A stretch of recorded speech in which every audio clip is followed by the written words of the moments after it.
আসসালামু আলাইকুম প্রিয় দর্শক, আমি ফার্মাসিস্ট আহমদুল্লাহ। আজকে আরও একটি মেডিসিনাল প্রোডাক্ট নিয়ে আপনাদের মধ্যে আলোচনা করব। প্রোডাক্টটির নাম হলো প্রামিন ট্যাবলেট। এটি ইনসেপ্টা ফার্মাসিউটিক্যালের একটি প্রোডাক্ট। এই প্রোডাক্টটির প্রিপারেশন হলো ইমিপ্রামিন হাইড্রোক্লোরাইড।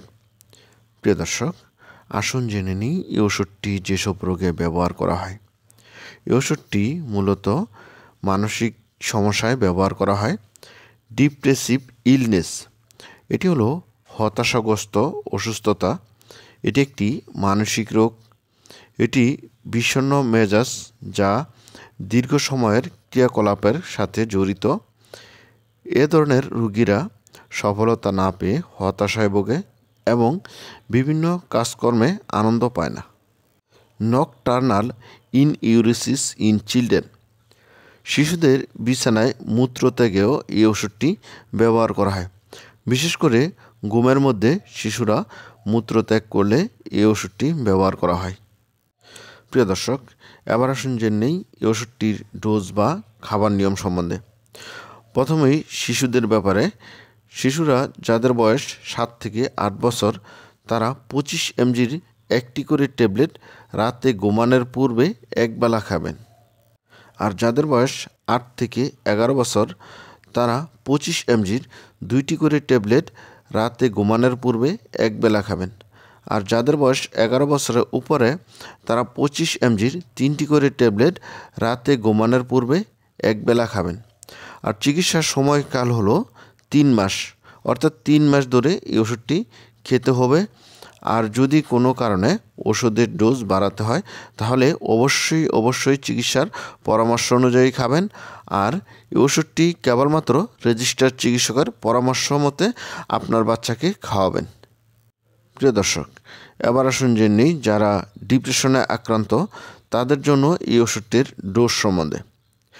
25 mgর একটি করে ট্যাবলেট দিনে 3 বেলা খেতে পারবেন এবং ধীরে ধীরে বাড়িয়ে 150 থেকে 200 mg পর্যন্ত দেওয়া যাবে। শিশুদের জন্য ডিপ্রেশনে এই ওষুধটি দেওয়া যাবে না। প্রিয় দর্শক, এবার আসুন জেনে নেই এই ওষুধের সাইড এফেক্ট সম্বন্ধে। এই ওষুধের সাইড এফেক্টের মধ্যে রয়েছে মুখ শুকিয়ে যাওয়া, কোষ্ঠকাঠিন্য, ইউরিনারি রিটেনশন, হৃদস্পন্দন বেড়ে যাওয়া, অনিদ্রা, মাথা ঘোরা। মুখ শুকিয়ে যাওয়ার কারণে যদি কথা বলতে সমস্যা হয় তাহলে ডোজ কমিয়ে বা সাময়িক সময় ওষুধ বন্ধ রাখতে হবে অথবা চিকিৎসকের শরণাপন্ন হতে হবে। এছাড়া চুলকানি, লাল ফুসকুড়ি, কাঁপুনি, কানে বোবো শব্দ, বমি ভাব, ক্ষুধামন্দা, ডায়রিয়া, পেটে ব্যথা ইত্যাদি স্বল্প পরিসরে দেখা দিতে পারে। বিশেষ সতর্কতা, এই ওষুধটি কেবলমাত্র রেজিস্টার্ড চিকিৎসকের পরামর্শ অনুযায়ী ব্যবহার করবেন। সকল ওষুধ শিশুদের নাগালের বাইরে রাখবেন। 30 ডিগ্রি সেন্টিগ্রেড তাপমাত্রার মধ্যে রাখবেন। প্রিয় দর্শক, এবার আসুন জেনে নেই এই ওষুধের প্রেগনেন্সি ক্যাটাগরি। এই ওষুধের প্রেগনেন্সি ক্যাটাগরি হলো ডি। সুতরাং গর্ভবতী মহিলারা এই ওষুধটি ব্যবহার করতে পারবেন না। আর এই ওষুধটি মায়ের দুধের সাথে নিঃসৃত হয় বলে এই ওষুধটি যারা স্তন্যদানকারী মা আছেন তারা এই ওষুধটি খেতে পারবেন না। প্রিয় দর্শক, এবার আসুন জেনে নেই এই ওষুধের প্রাইস সম্বন্ধে। এই ওষুধটি প্রতিটা 25 mg ট্যাবলেটের দাম 4 টাকা।